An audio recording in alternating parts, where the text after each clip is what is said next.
moi, à titre perso, pour vous raconter un peu pourquoi ces initiatives me parlent, c'est déjà le premier point, c'est que c'est un peu ce qu'on a réussi à faire nous, modestement, à travers Top Chef, qui est donc une émission qui parle de la cuisine et de la restauration. Il y a quelques années, la restauration à la télévision, elle était très peu traitée. En tout cas, c'était quelque chose qui était, ou de façon très académique, qui n'avait pas trop envie.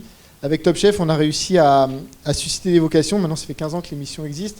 Et moi, chaque saison, j'ai des nouveaux candidats qui viennent me voir en disant, bah, vous savez, c'est en regardant Top Chef que j'ai eu envie de faire ce métier, etc. Donc, je trouvais ça bien que le métier de l'audiovisuel suscite des vocations, donne envie. Donc ça, je pense que c'est un pari qu'on a réussi à faire. Et c'est le pari d'Anne et Eric. Et je pense que vraiment, cet outil-là fonctionne très très bien auprès des jeunes. Et c'est ce qu'on retrouve chaque année dans les films. Ce qu'on a pu retrouver l'an dernier également. Et pour conclure aussi, je trouve que notre métier que vous allez certainement découvrir, ou que les élèves vont découvrir, donc le métier de produire un objet audiovisuel, ça regroupe beaucoup de qualités qui sont, je pense, pour les jeunes, très importantes aujourd'hui. La créativité avant tout, parce que voilà, faut avoir des idées, réussir à les exprimer, les confronter aux autres, ce qui n'est pas toujours facile. Le travail d'équipe, ça, on en a parlé beaucoup. Une faculté de s'adapter aussi. Je pense qu'aujourd'hui en entreprise, on doit tous s'adapter. Vous allez voir que dans les productions audiovisuelles, la jeune fille le disait tout à l'heure, en fait, c'est quoi une production audiovisuelle? C'est que des galères, que des problèmes. Voilà, voilà, les micros ne fonctionnent pas, comment on fait? Il pleut, on avait prévu de tourner dehors, comment on fait? Voilà, donc il faut s'adapter tout le temps. Donc ça, je pense que chez les jeunes aussi, ça peut déclencher des choses qui vont leur servir même au fur et à mesure de leur parcours professionnel.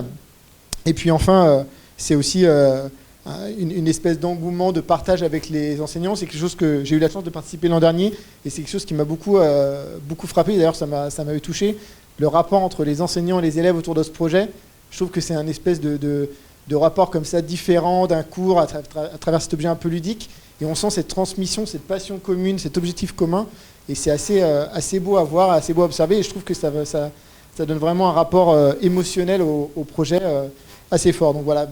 Merci à vous. En tout cas, bonne chance pour les petits films. Et puis surtout, quand on voit la réalisation de ce qui a pu être fait, le film de Diamant de J'ai filmé Meuf en version l'an dernier, qu'on a pu voir là, avec les petits dessins. Moi, en tant que modeste professionnel de l'audiovisuel, quand j'ai vu ça, le premier truc que je me suis dit, j'ai regardé à Eric, j'ai dit, mais comment ils ont fait concrètement?